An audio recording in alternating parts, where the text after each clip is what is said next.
Hello, everybody. Welcome to this week's episode of Beware the Board, a horror podcast where we watch a randomly selected horror movie every single week. I'm Bob. I'm Ben. Hey, Ben. Hey.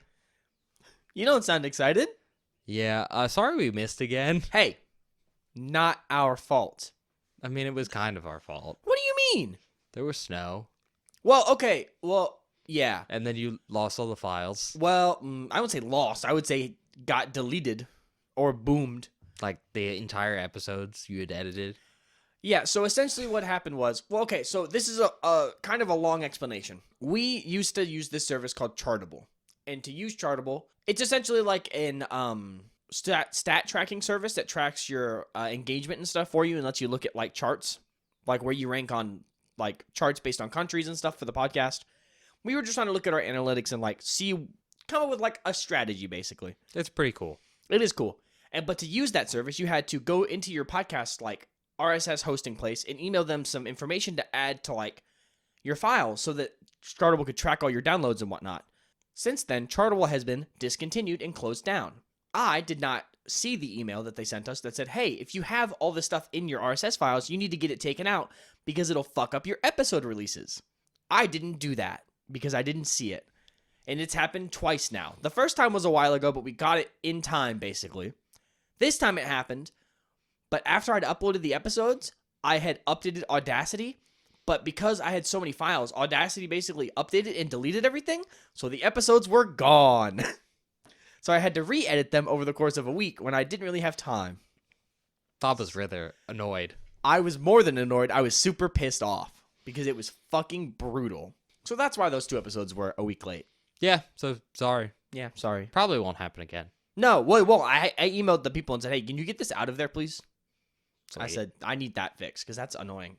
All right, well, did you got any news for this week? So I have two things. One of them is sad and one of them is interesting. I know what the sad one is, so go ahead and start with that one. I was going to ask, do you want the sad news first? So we watched Phantasm a while ago on the podcast for convention prep. We saw them do a Phantasm panel. And it was really good. And there were a bunch of people were there. Oh, like everyone was there. Yeah, everyone except for the tall man, and he's passed away, so. Unfortunately, the Phantasm star, Reggie Bannister, has entered hospice. For those of you that don't know, hospice is sort of an... Where you go to die. Essentially, yeah. It's an end-of-life thing where, like, someone is given, I think it's, like, less than 6 months to live by their doctor, so they're just trying to make him as comfortable as possible. That really sucks to hear, but I'm really glad we got to meet him before this happened. Yeah. I know that's kind of like, I don't know, that sounds kind of fucked up, but like, I'm glad we got the chance, you know? He was really cool. He was so nice. He was so cool. And it's really sad to hear, but I'm glad that they're kind of letting him go out, you know, comfortably. So that's nice. Now, the interesting news, for those of you that don't know, I mention them often, I use Bloody Disgusting to get a lot of my news, if not all of it. Do you? Yeah, so shout out Bloody Disgusting. I'm about to read probably pretty close verbatim an article, because there's just a list. Basically, they had put out an article that's like, hey, these are 6 new horror movies that released this week. And this week being the week of Friday 21st. So last week for you listeners. Yes. So here's some cool movies that came out that maybe you should check out. We have Popeye's Revenge, which has gone on to video on demand exclusive on Amazon via ITN distribution.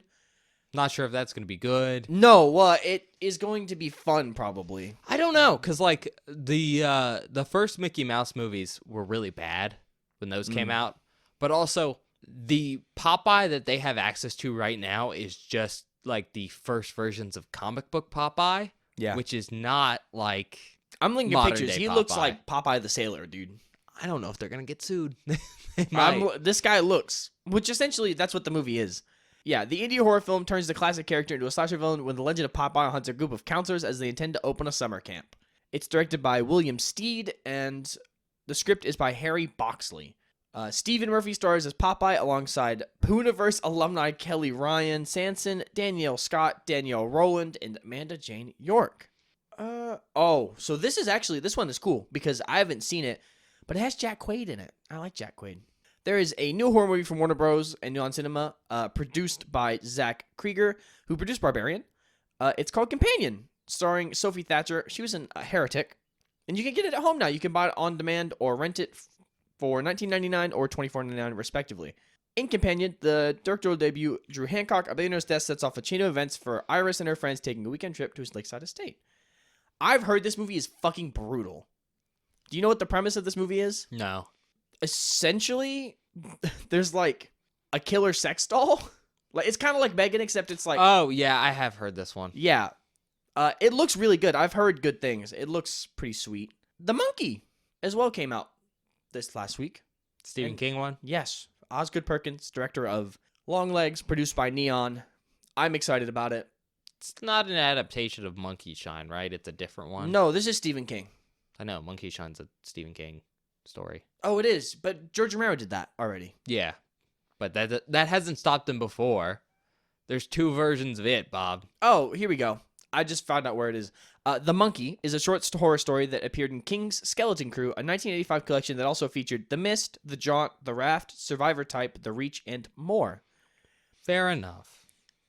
It stars Theo James from The White Lotus, Tatiana Maslany, She-Hulk, Attorney at Law, Elijah Wood. Elijah Wood is in this? That's sweet. I like that they put him down for Maniac as his credit and not, Lord of the Rings. I'm sorry, Monkey Shines is a different author. It's not Stephen King. Oh, is it? It's Michael Stewart. Christian Convery, Sweet Tooth, Colin O'Brien, Wonka, Rohan Campbell, Halloween Ends, and Sarah Levy Schitt's Creek. Nosferatu is also coming to streaming, so check that out. We've already talked about that movie. It's good. We like it. I got my copy of it. Fuck yeah, dude. And the last one is this. Oh, it's a home invasion film called Everyone is Going to Die, directed by Craig Toohey. It begins when a father invites his estranged daughter over for a birthday dinner.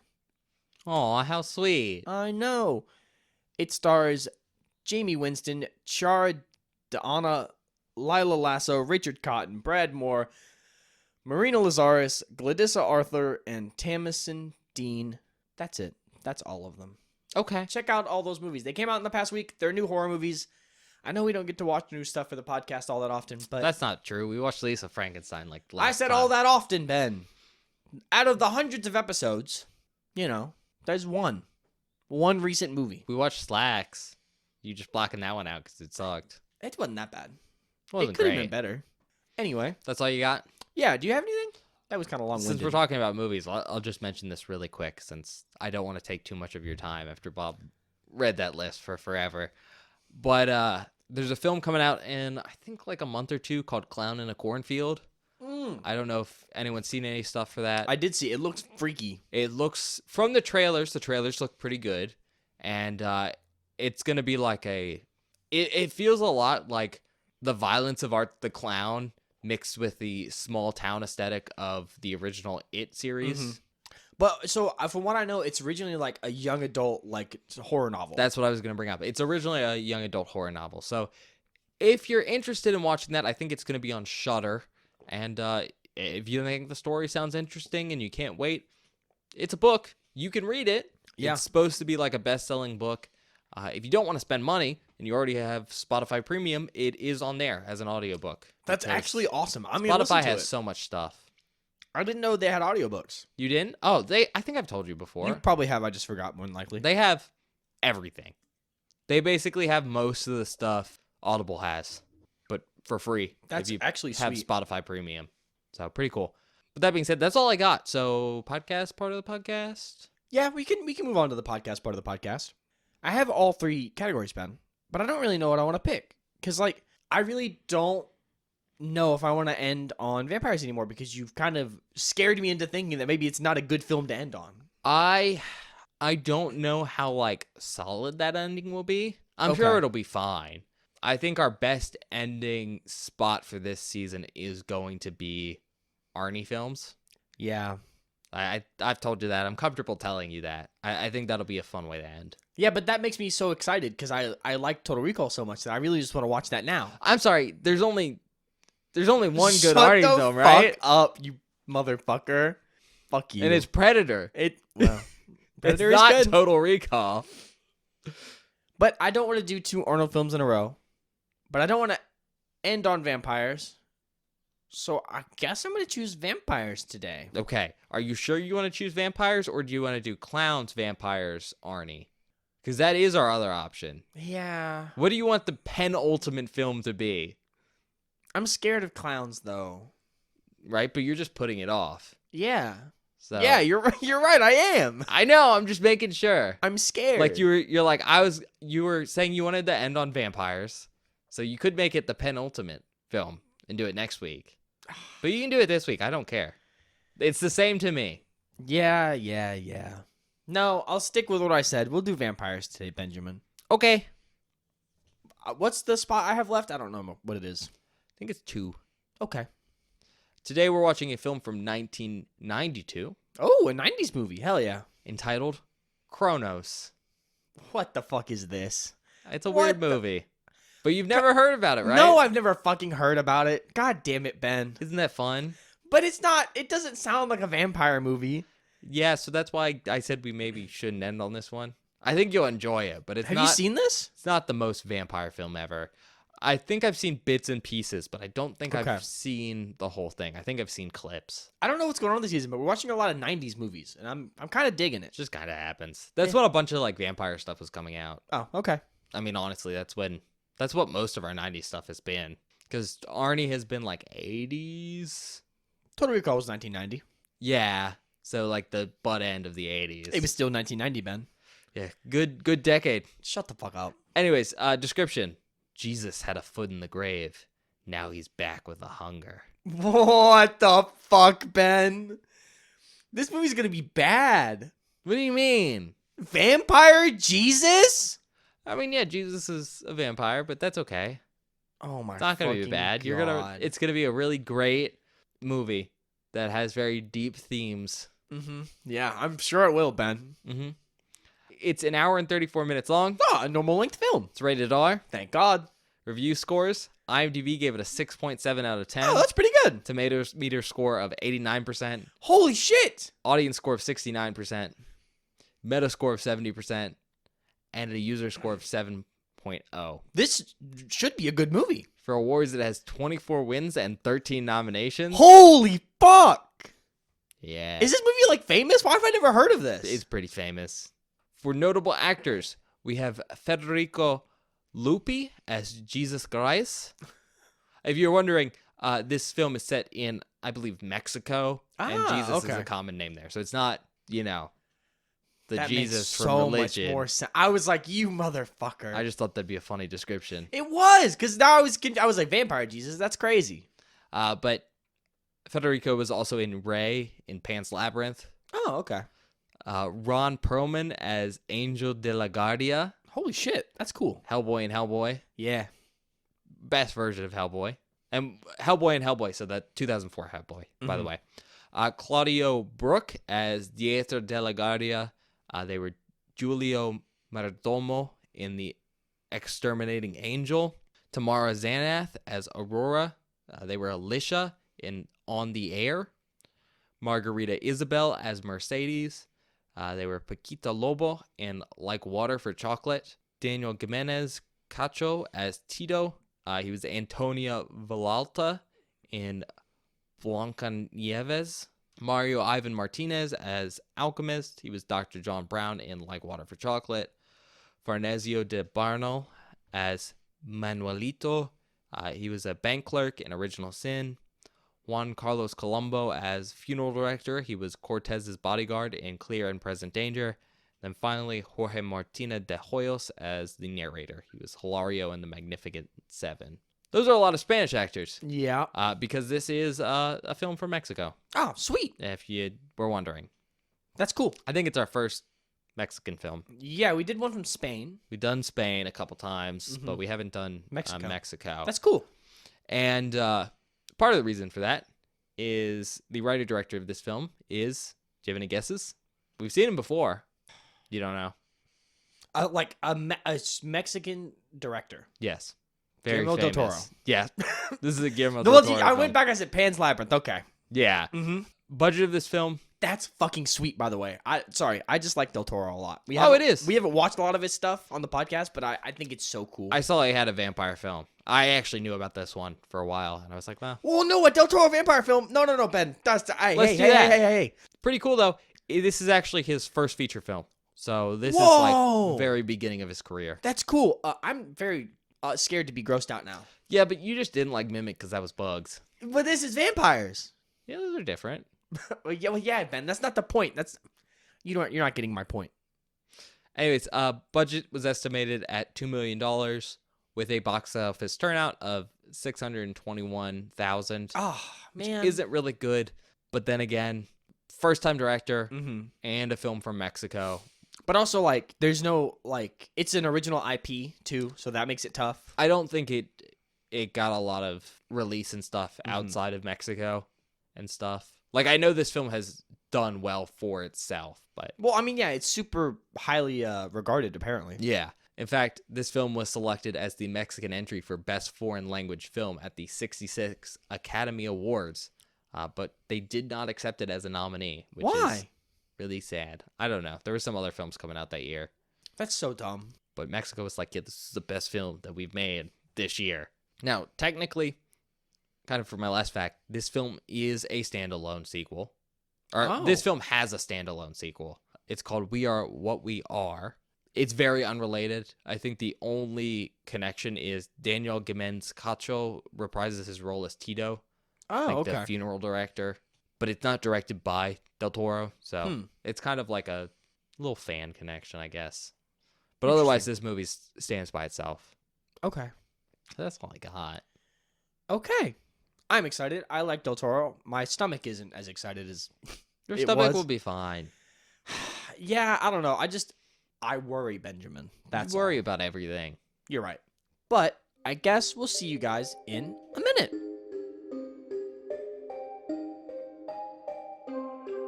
Hello, everybody. Welcome back.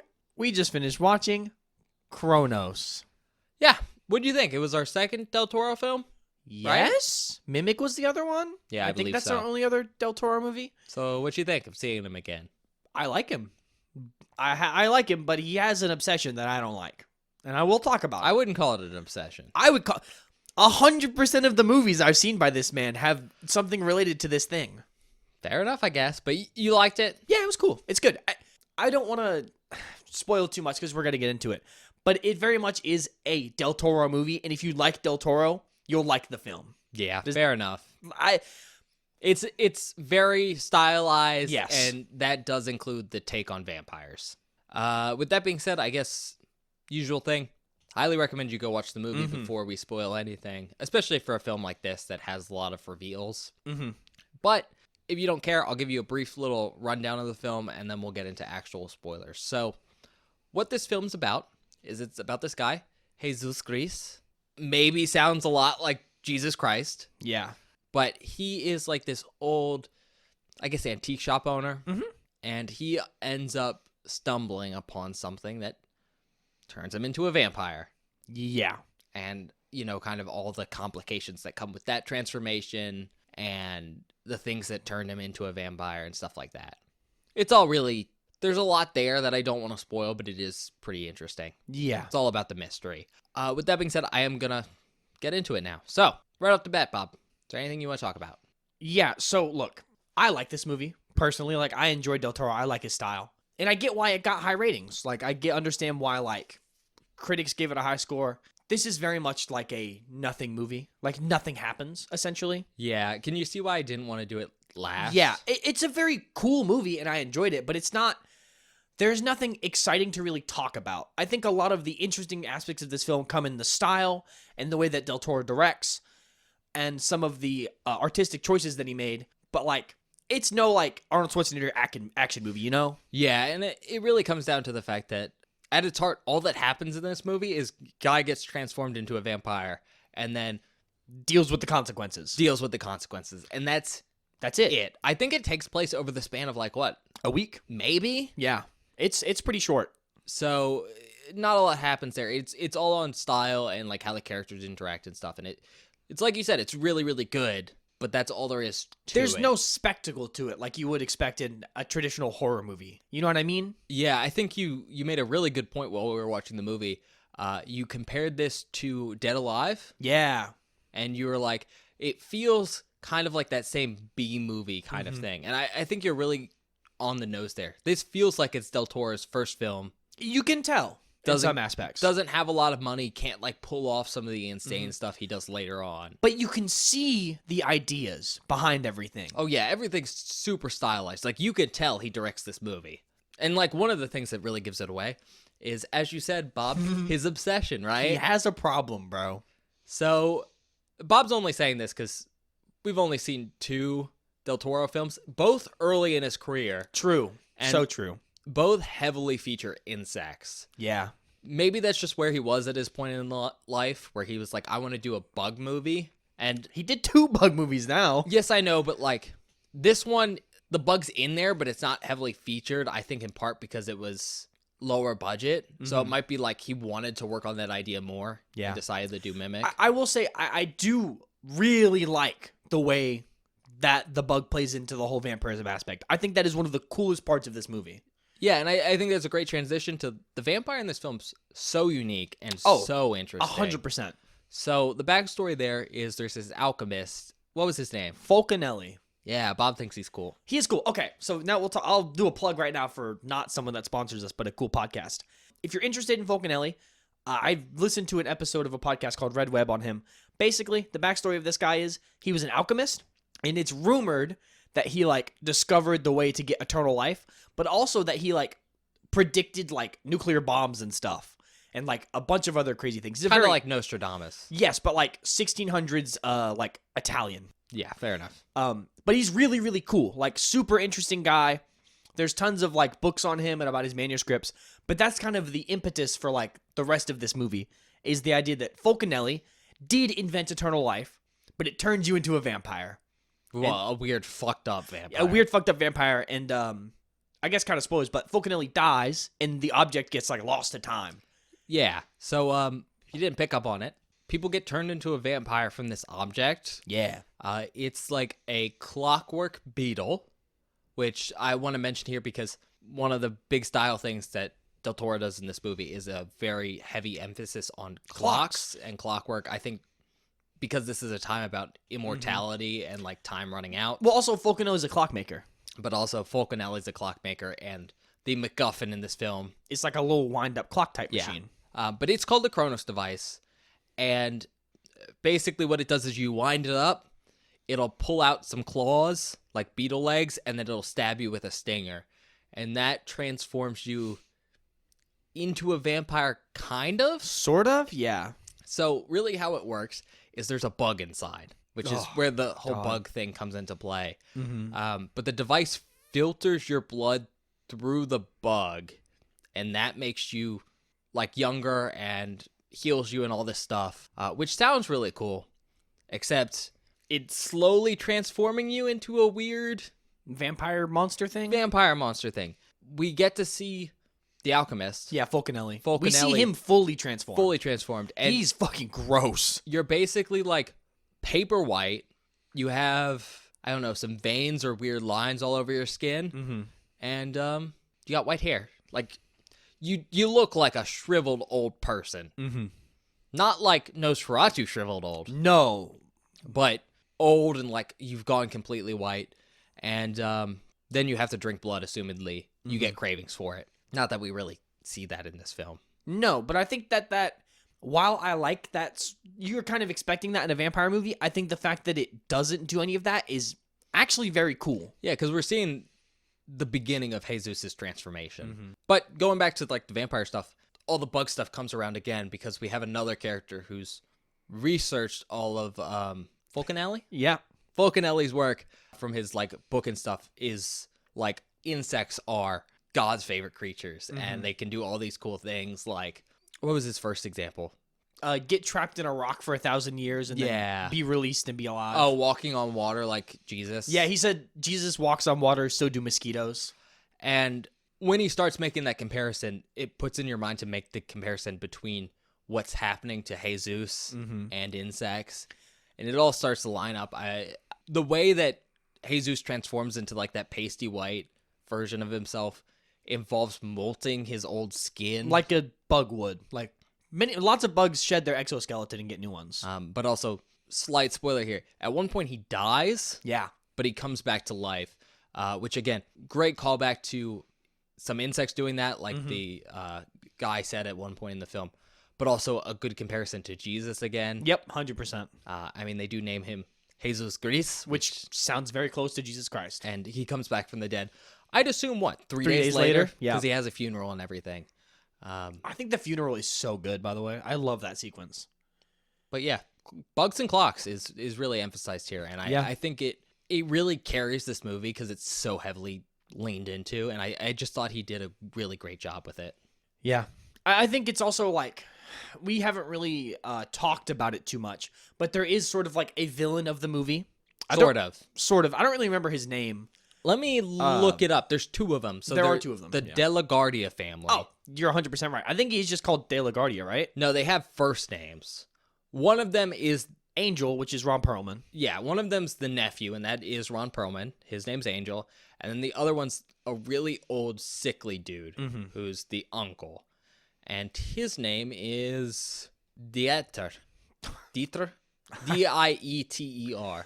Okay, I'm going with Mr. De La Guardia. Thank you. Okay, sure. Mr. De La Guardia is like super sick, and that's like his whole thing is he has spent all this time researching Falconelli because he's trying to get a hold of a way to fix himself, basically. Actually, no. He's been looking for the Cronos device for 40 years. Yeah, So before he was sick, he's been looking for like eternal life. I think, but this But the sickness has definitely made it more. pressing, Yeah. which is why I think the all the time analogy stuff is super cool because it's Time's ticking down. time's ticking down for him, but for Jesus as well, who's he's old. gained a bunch of time. Well, he's also old though too. So it was. They have this really good comparison because they're both old dudes near death, and you can tell they're sharing a form of camaraderie over it. Yeah. But I think by making the villain envy what the main character has, it makes that connection so strong and makes the time analogy hit really, really hard. Yeah. But I think the really good thing about Mr. De La Guardia in this film is his villain motivation is very understandable. Mhm. When we see him, he's living in like a sealed room that's like cleaned of like germs and everything. He has a bunch of humidifiers running all the time. Bunch of humidifiers. He needs to use 2 canes. He has like some air canisters that he can use to breathe with. We see most of his organs are straight up in glass jars because they've been taken out of him. Very much reminds me of the last scene of Creepshow with the dude in the room with the bugs. Ah, yes. Like very That's a good much like comparison. a germaphobe type character who's afraid of getting sick and dying. I think because he has so many organ Yeah. transplants. But, you know, you look at that character and you go, oh, I completely understand why you would do this. wanting to live and being obsessed with this thing. And I think making him sympathetic in that way really works, especially because in a lot of the film, the face of the villain is Angel De La Guardia, Ron Perlman's character. So good, by the way. Such a phenomenal performance. Oh, yeah. I was saying to Bob during the movie, I think this is the film where Guillermo del Toro and Ron Perlman started working together for the first time, and they both liked it so much. They've worked together On a lot of stuff. a lot since then. And you could really tell why. Ron Perlman sells it. Mm-hmm. Angel's such an interesting character because he's the main bad guy, like as the face of the bad guy, even though he's doing everything for his uncle. But he's also played so sympathetically. 100%. Like everything about him feels like, I don't want to do what I'm doing. Mm-hmm. I'm genuinely a nice guy who's got involved in Some not so nice business. not so nice business, but also very clear signs that his uncle has abused the shit out of him. for years. That man has some trauma responses to violence. But, you know, having this good combination of like sympathetic villain in Mr. De La Guardia and then Angel who's like likable, even though he's a thug, Yeah, it's really cool. I think one of my favorite scenes to like really show that Angel is not necessarily a bad person is when he first goes to the antique shop to buy the statue that has the Cronos device in it, assumedly.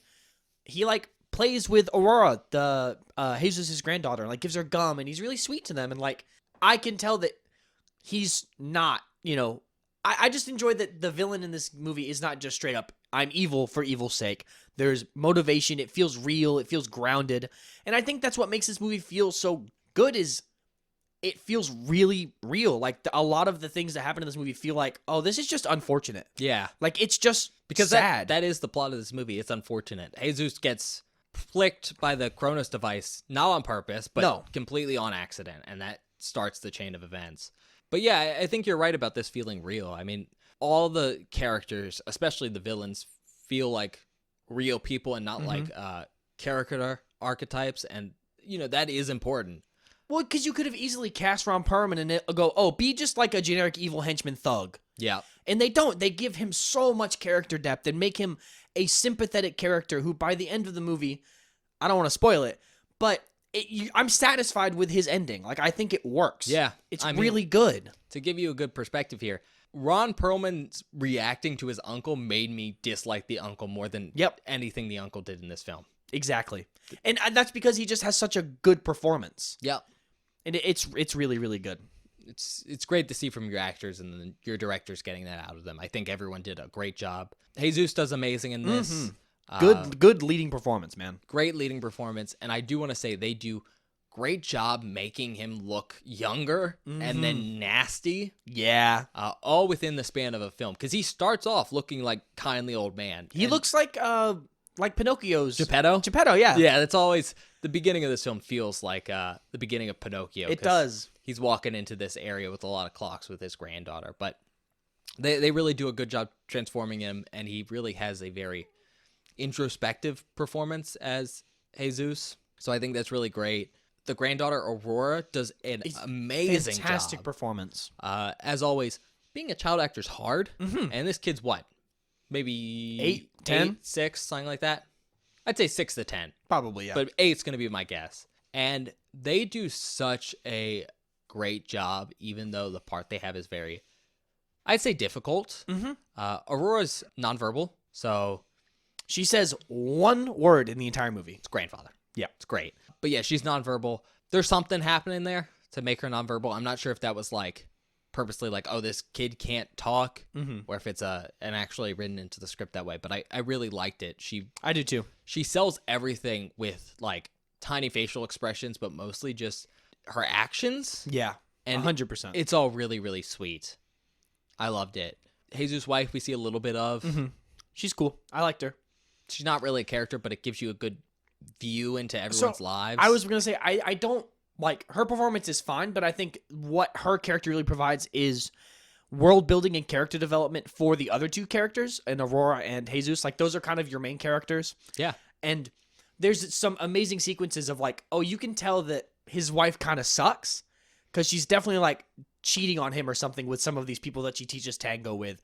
But when he gets younger, you see this swap from ignoring those men and going back to her husband, and like, I don't think it's necessarily cheating. I think she's just really dissatisfied. Yeah, well, that's my point. Is like, because that is there, it once again adds more depth to the world and makes it, because like you could go into any vampire movie and it could just be like Twilight or even like The Lost Boys and just be like high fantasy, like action adventure kind of thing. Or it could just be another Dracula. But this isn't. It's a very grounded, gritty, sort of sad, somber vampire movie, which is kind of what we got with Let the Right One In. Yep. But this is very different because I think the fact that is a movie focused on children and this is a movie focused on old men is like the perfect juxtaposition for the season. Like, I think that is such a good... I just realized this. We got all 3 stages of vampire. We got child, we got young adult, and then we got old man. Yeah. Fantastic. But those are like the 5 characters that are in this movie. Yeah, there's not a lot of people. There's only 5, so they really have to carry a lot on their back, and I think they all do a great job. Yeah, that's most of what I have to say here. Yeah. This movie feels like a curse movie more than a vampire film. I will mention that. Yeah, that's true. That's fair. Because being a vampire is unimportant. It's the transformation that is. Yeah. I will say this movie has a lot less of an emphasis on blood than most other vampire films.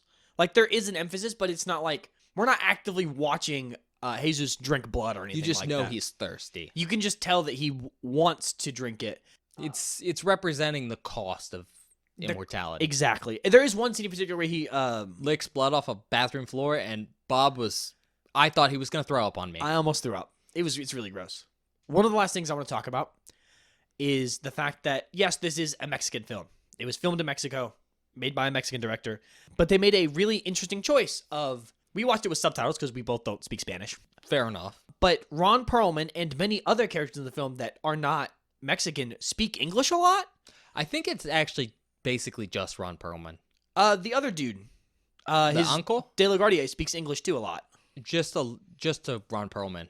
Well, yeah, but I think that's really cool. Like I like that the fact that they let him speak English in all of these parts, because at least from my perspective as an American who speaks English, it makes me relate to him really hard because like I feel more, I get it more. You know what I mean?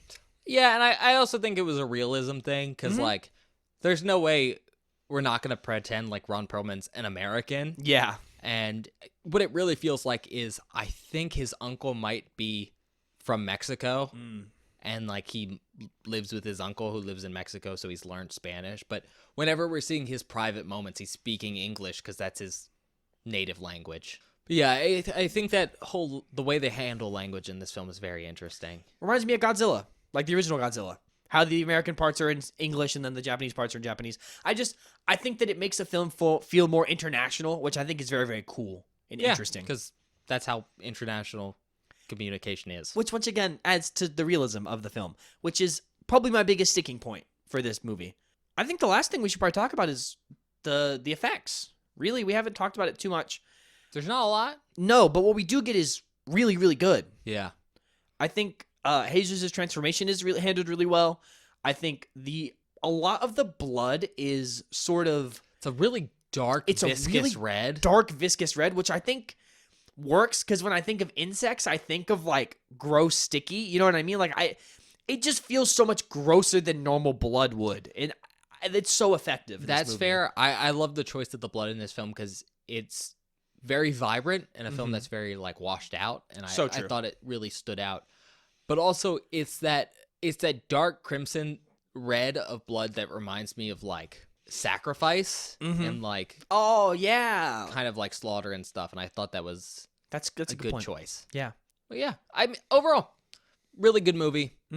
More of an experience though than it was very really cinematic piece. Yeah, cinematic's probably a good word for it. Which that's the kind of movies Del Toro makes. So yeah, I mean, early on in his career, you could tell, definitely worth a watch. 100%. With that being said, recommendations? Yeah, if you like Ron Perlman, I think he does a really good job. I think I don't know if he's my favorite performance in the movie, but he's very, very, very good. Oh, and he's so young. He's so young, and it's so funny. I think that's the first thing I said when he appeared on screen. I said, "Oh my god!" Yeah, but it's hard to choose a favorite performance. Yeah, because all of them are so good in different ways. If you want to watch a movie from Mexico, this is a very good. I don't think I've seen a movie from Mexico before. Probably the first one. Very, very good. Very good. I liked it a lot. I thought it was really cool. If you want an interesting take on vampires, very, very unique vampire movie. I'm glad we watched it. I don't actually think we watched. I mean, we Lost Boys, but like every movie for vampires this season was very unique and very cool. And I tried to get a good spread. It was very good. Play did good. I think those are my recommendations. All right. Well, something you didn't mention. If you want to watch a Del Toro film, oh well, yeah, this is his like directorial feature debut, and it's really interesting to see because if you've seen some of his more recent stuff, like Pan's Labyrinth or Pinocchio, or even Mimic, which is more recent than this film, you can really tell the ways he's evolved as a director, and also like how his resources have increased, and it's really cool to see. But also like just cool take on vampires. I think this is really interesting. It's very different. It's almost not a vampire film, and I think that's fun. Yeah, it toes the line, but in like the perfect way. You know, it's unique, so it doesn't feel old and tired. Exactly. Rate it. I like this movie a lot. I think it's very good, but I think it does, and I don't want to like crap on it, but I think it struggles a little bit with. It's an hour and a half, but it feels long. It does. It's slow. It's a slow burn. I think that's because it's slow. But I don't personally dislike it for that reason. Like I think it's a perfectly fine length. But I could see people being like, "This is a slow movie." Yeah. Like I know people who only like action-packed kind of films where stuff is happening. I was about to say all the our time. friend Ashley would fucking hate this movie. She'd go, "It's boring." Yeah. So it's kind of one of those things where if you're in the target audience for it, it's gonna work really well. Yeah. And if you're just casually picking this up, it might not. Like I couldn't show this to everybody. Nope. Like I think In part because it's in Spanish. Yeah, I couldn't show this to my girlfriend. She would think it's boring. But I could show it to like her dad. He would appreciate this movie. So like, I don't know if I could give it a 5, but it's still a very, very good movie. And a lot of it feels in this, we didn't really talk about it, but some of the stuff you can tell it's his first movie, so it feels kind of cheap. 4.5. I'm really close to a 5. I feel like there are some, if Del Toro made this movie today with money, this could be a masterpiece. You know what I mean? Really push some of the aesthetic stuff. Yes, he could push the bounds more because if he had more money. And I think that is the telltale signs of a great film when you could see more potential beneath the surface, you know? Yeah. I'm also going to give it a 4.5 because, like you said, I don't really have any issues with this film. Yeah. I think it's really good. It's really stylized. It's a unique take on vampires. All around, I really liked it. The only reason I'm not going to give it a 5 is just I think it needs a little more oomph to get me there. I mean, agreed. We've said it a couple times, but it's really a nothing movie. Just not a lot happens, and that's totally fine. You can make a good movie where nothing happens, but I think it's really hard to get like a perfect film When it feels like nothing happened. when you're relying 100% on style, because you're just missing that something. You have to like pull off style perfectly. beyond like what is capable of most people. So 4.5, it's great. But 4.5 for your first movie ever is pretty crazy, right? No, yeah, it's still a great. great movie. It's great. They did amazing on a $2 million budget. It looks really 100%. good. Feels like we're in Mexico. It's great. Love it. But that's it. Yeah, Outtakes, sure. hopefully. I don't know what we marked. Oh, actually, I know there's going to be some gagging. Maybe the warning. gagging one. Yeah, sorry, everybody. But we'll be back in a second.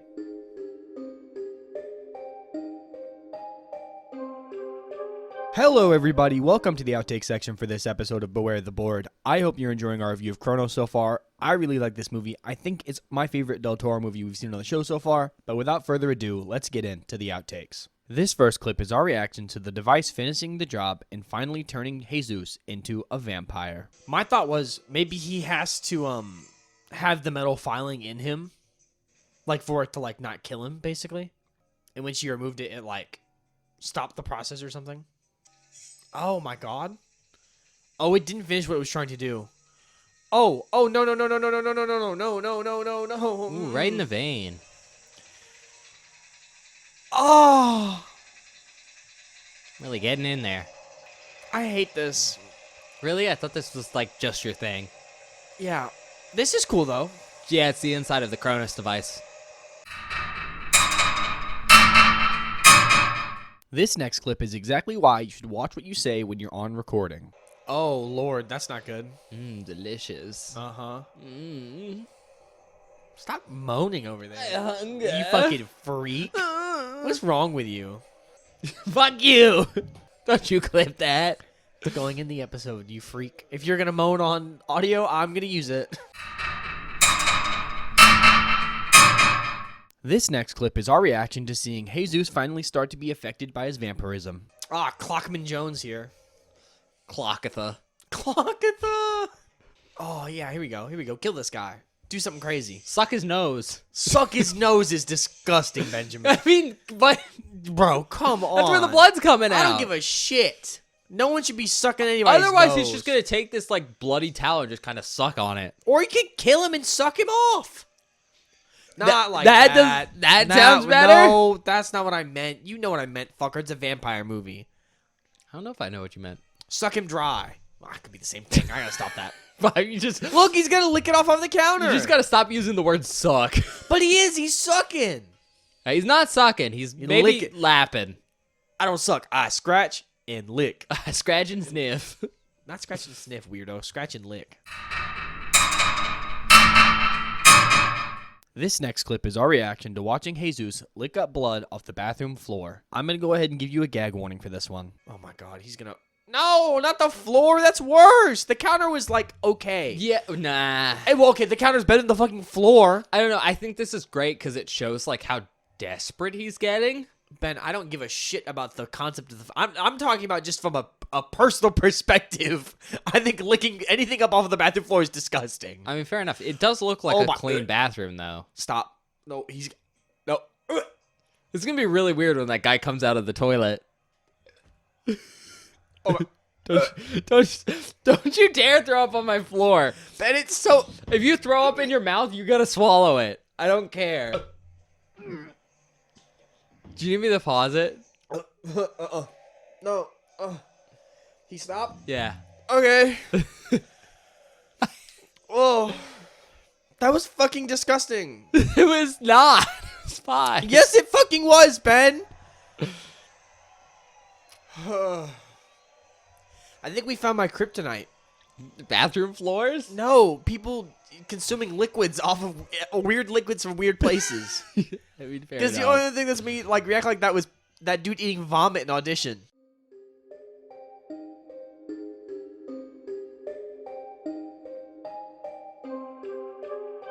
Hi everybody, welcome back. I hope you enjoyed the outtakes. Do we have any announcements, Ben? Now before you say anything, don't talk about what we're doing after this. You've cursed it. Every time you bring it up, it doesn't happen, so shut your mouth. I think we're recording Evil Dead after this. You motherfucker! Army of Darkness. If Brian cancels? if something happens and we don't record this today, I'm gonna hurt you. Yeah, we're having a guest on that. So, like I said before, we are really trying I'm gonna hurt you. to get these done. Just stuff gets in the way. Like the weather and technical Bob's computer problems. broken. Yeah. But we'll get around to it. Hopefully in the Hopefully next couple soon. months. Especially because we're doing a St. Patrick's Day episode. in February. So that should Nope. be March. you're It's right. February it's now, February dog. right now. It's March 14th, right? 17th. 17th? Yep. February 14th is You Valentine's can Day. tell I'm not Irish. You can tell you're losing your marbles, dog. What are you talking about? I didn't have any marbles to begin with. Oh, fair enough. But, extra content's coming. Look out on X or whatever, Twitter, for announcements. I've been telling Bob he needs to do the announcements on YouTube as well. So, Yeah, but I haven't figured out a format that works for that sort of content yet. yeah, maybe we'll do that on there too. So, Yeah. at least extra episode announcements should probably be on there. With that being said, usual spiel. Check us out wherever you get your podcasts, Spotify, Apple Podcasts, other podcast-specific platforms. If you're checking us out on any of those, please give us a quick rating or review. That really helps us out with getting traction on those sites. But if you really want to help us out, maybe run down to your local pawn shop and give us a good recommendation to someone that you know and cherish. We'd really appreciate that. It's the best way to get the show out there. With that being said, one of the more interesting places to support us is over on YouTube. It's not the best for audio-only content because we don't have any video stuff playing during our episodes, but it is pretty nice for showing us some support. We can see your likes and your subscriptions and your views, and that just makes us feel good. We do this dinky little thing for fun, and it's really cool to see that we're bringing other people enjoyment. So that's really cool to see. Additionally, YouTube does have a couple cool tools you might be interested in. There's a bell button, which lets you get notified whenever we post something new. So in case we post something out of our usual Friday schedule, like extra content, I'm pretty sure like Spotify and everything has that bell button too. Mm-hmm. Yeah, they do. But whichever platform you want to use for that. YouTube also has a search button that's on our channel page, and that lets you search key terms in all our episodes. So if you're looking to see if we've covered a specific movie, that's probably the easiest way to figure that out, and then you can go watch it wherever you want. With that being said, biggest thing with YouTube is it's one of the two major places to communicate with us at. You can do that in the comment section of a specific episode if there's something you want to talk to us about there, or you can go over to Twitter, for as long as we still are running our Twitter, at Beware the Board, and go talk to Bob. He'll be there to forward your calls. Maybe you can describe your antique clock box that you found at an angel statue, and how sometimes it bites you. Only sometimes. Only sometimes. I wouldn't say bite. I would say sting. It was a stinger. Oh, you can send Bob cool bug photos. No. Oh my God. Spiders. His favorite. Please don't do that. I'm being serious. I don't want to receive bug photos in my DMs, so please don't do that. What about the jumping spiders when they have the little raindrops on their head? They're so cute. Not cute.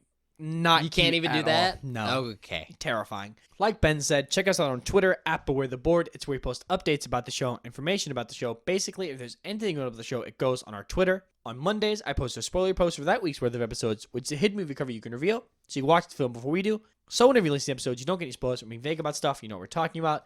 Then on Fridays or whatever other day episode goes live, I always post a link to the episode whenever it goes up. So if you ever miss an upload or want to know something up, there's always a link on our Twitter. Last thing, we make short form content over on TikTok at Beware the Board and on YouTube Shorts. So if you like short form content and want to support the show, check us out at Beware the Board on TikTok and on YouTube Shorts. Yeah, I think I'll mention it here. We're trying to maybe find other things besides Twitter and TikTok. Yeah. We haven't done it yet, but that is in the works potentially. So We're trying to expand because those two platforms seem a bit volatile at the moment on whether or not they will exist for much longer. But all those shorts are on YouTube, just so you know. Everything will always go to YouTube. That's the main place to find our content. Well, that and Spotify, of course, but I can't put shorts on Spotify.